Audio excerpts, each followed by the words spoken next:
Top quality और consistent performance के लिए सिर्फ सिल्वर पंप नाम याद रखना। ಕಾಂಗ್ರೆಸ್ ದಲಿತರನ್ನ ಮತ ಬ್ಯಾಂಕ್ ಆಗಿ ಬಳಸ್ಕೊಂತಾ ಇದೆ ಅನ್ನೋದಕ್ಕೆ ಖರ್ಗೆ ಅವರು ಹೇಳಿಕೆನೇ ಸಾಕ್ಷಿ. ಖರ್ಗೆ ಅವರು ಸಿಎಂ ಬೈಕೆ ವ್ಯಕ್ತಪಡಿಸಿರೋದೇ ಅಂತ ವಿಜಯೇಂದ್ರ ಹೇಳಿದರು. ನೋಡಿ, ಖರ್ಗೆ ಅವರು ಬಗ್ಗೆ ಈಗ ಯಾರ್ಯಾರು ಮಾತಾಡಿದಾರಲ್ಲ, ಅವ್ರು ಯಾರು ಖರ್ಗೆ ಅವ್ರ ಬಗ್ಗೆ ಮಾತನಾಡುವಷ್ಟು ಹಂತಕ್ಕೆ ಅವ್ರು ಯಾರೂ ತಲುಪಿಲ್ಲ.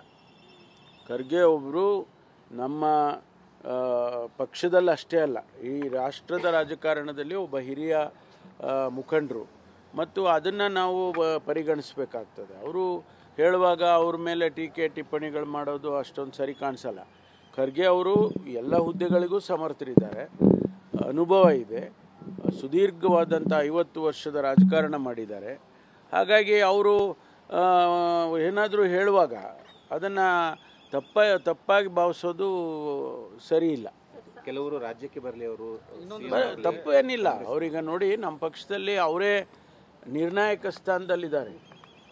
ಯಾರನ್ನು ಮುಖ್ಯಮಂತ್ರಿ ಮಾಡಬೇಕು ಅಂತೇಳಿ ತೀರ್ಮಾನ ಮಾಡೋರೇ ಅವರು, AICC ಅಧ್ಯಕ್ಷರು. ಹಾಗಾಗಿ ಅವರು ಒಂದು ವೇಳೆ ರಾಜ್ಯದ ರಾಜಕಾರಣಕ್ಕೆ ಬರ್ತೀವಿ ಅಂತ ಹೇಳಿದ್ರೆ ಅದು ತಪ್ಪು ಅಂತ ಯಾರೂ ಅರ್ಥೈಸಬಾರ್ದು.